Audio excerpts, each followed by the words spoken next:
تو روزہ ڈھال ہے اور جہنم سے آزادی کا ایک اہم ذریعہ ہے۔ روزہ اللہ اور بندے کے مابین ایک راز ہے۔ روزہ نور ہے، ضیاء اور روشنی ہے، اور آقا کریم صلی اللہ علیہ وآلہ وسلم نے روزے کی فضیلت بیان کرتے ہوئے ارشاد فرمایا کہ ہر شے کی کوئی زکوٰۃ ہوتی ہے، انسان کے جسم کی زکوٰۃ روزہ ہے۔ اگر روزہ رکھے گا تو جسم زکوٰۃ ادا کرے گا، جس طرح زکوٰۃ سے مال پاک ہوتا ہے، روزے سے جسم پاک ہو جاتا ہے۔ اور روزہ ویسے بھی انسان کے لیے شفا کا پیام ہے۔ فرمایا کہ سحری کھایا کرو،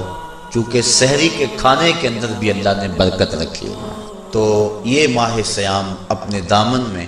برکتیں لے کر، رحمتیں لے کر نازل ہوتا ہے۔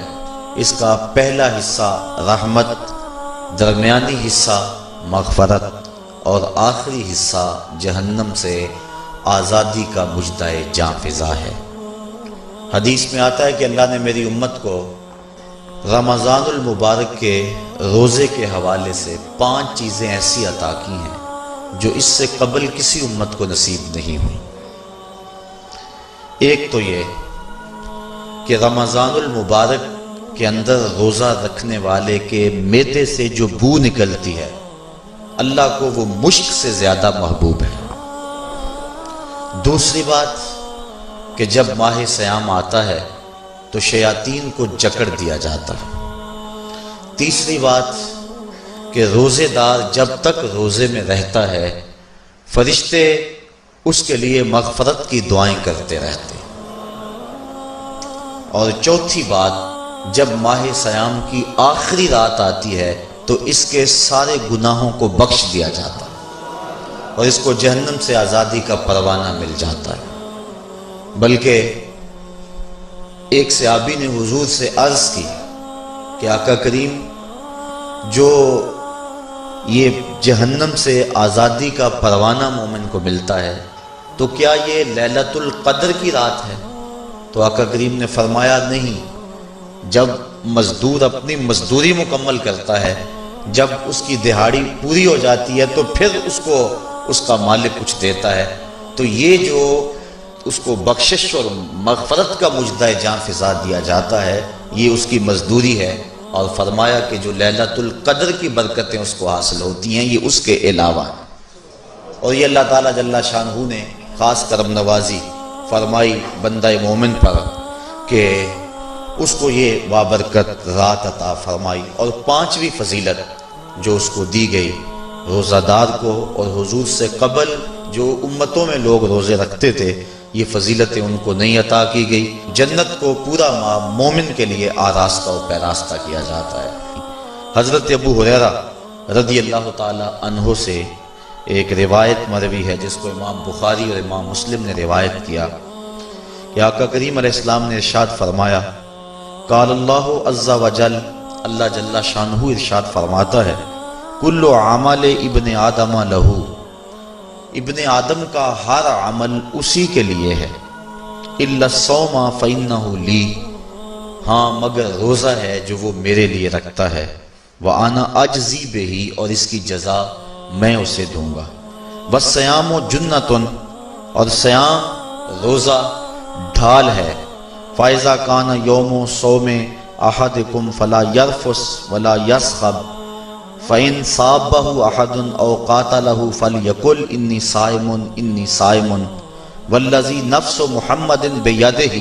لخلوف فم الصائم اطیب عند اللہ من ریح المسک، للصائم فرحتان یفرحہما اذا افطر فرح بفطرہ واذا لقی ربہ فرح بصومہ۔ تو فرمایا کہ جب کوئی شخص روزہ رکھتا ہے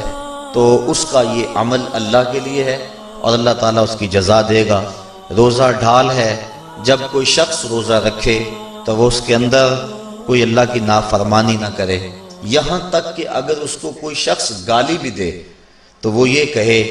کہ میرا روزہ ہے، میں صائم ہوں، میں نے روزہ رکھا ہوا ہے، یہ کہہ کے لڑنے والے کو، الجھنے والے کو ٹال دے۔ حضور نے ارشاد فرمایا مجھے قسم ہے اس رب کی جس کے قبضے میں محمد کی جان ہے کہ روزہ دار کے معدے سے جو بو نکلتی ہے اللہ کو وہ مسک یعنی کستوری کی خوشبو سے زیادہ محبوب ہے۔ اور روزہ دار کے لیے دو خوشیاں ہیں، ایک خوشی اس کو اس وقت ملتی ہے جب وہ روزہ افطار کرتا ہے، اور دوسری خوشی اس کو اس وقت ملتی ہے جب اس روزے کے صلے میں اسے اپنے رب کا دیدار نصیب ہوگا۔ یہ بات ذہن میں رکھیں کہ اس دنیا پر سب سے بڑی دولت جو حضرت انسان کو دی گئی ہے وہ دولت ایمان ہے، اور قیامت کے دن سب سے بڑی دولت جو اہل ایمان کو دی جائے گی وہ اللہ تعالیٰ کا دیدار ہوگا۔ جنت کے حور و قصور، جنت کے محلات، جنت کی اعلی نصب نعمتیں، دنیا کی کوئی دولت اور دنیا کی کوئی نعمت جنت کی کسی نعمت کا مقابلہ نہیں کر سکتی، لیکن جنت والے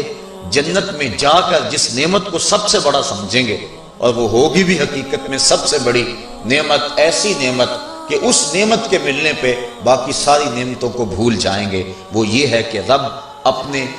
رخ کرم سے پردہ ہٹا دے گا اور ان کو اپنا دیدار عطا فرما دے گا۔ تو یہ سب سے بڑی دولت جو مومن کو آخرت میں نصیب ہوگی یہ روزے کے صلے میں نصیب ہوگی، یہ روزے کا وہ ثمر ہے، یہ روزے کا وہ پھل ہے جو اللہ اہل ایمان کو قیامت کے دن عطا فرمائے گا۔